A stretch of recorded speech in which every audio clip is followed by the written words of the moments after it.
தாம்பரத்தை அடுத்த முடிச்சூர் பகுதிகளில் வீடுகளுக்குள் மழைநீர் தேங்கியிருப்பது குறித்து புதிய தலைமுறை செய்தி ஒளிபரப்பியது. அதன் எதிரொலியாக வருவாய் கோட்டாட்சியர் தலைமையிலால் ஊழியர்கள் அப்பகுதியில் சீரமைக்கும் பணியில் ஈடுபட்டிருக்கிறார்கள். முடிச்சூர், கிருஷ்ணா நகர், சக்தி நகர் உள்ளிட்ட பகுதிகளில் கடந்த 5 நாட்களாக வீடுகளுக்குள் மழைநீர் தேங்கியிருப்பதால் சுகாதார சீர்கேடு ஏற்பட்டிருப்பதாக அப்பகுதி மக்கள் வேதனை தெரிவித்தனர்.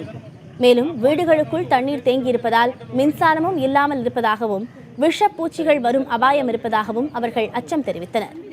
இதுகுறித்து மாவட்ட நிர்வாகம் நடவடிக்கை எடுக்கவில்லை எனவும் அப்பகுதி மக்கள் புகார் தெரிவித்தனர். இந்நிலையில் இந்த பிரச்சினை குறித்து புதிய தலைமுறை உரிய ஆதாரங்களுடன் செய்தி வெளியிட்டது. அதையடுத்து வருவாய் கோட்டாட்சியர் தலைமையிலான ஊழியர்கள் அப்பகுதியில் தண்ணீரை வெளியேற்றும் பணியில் தீவிரமாக ஈடுபட்டு வருகிறார்கள்.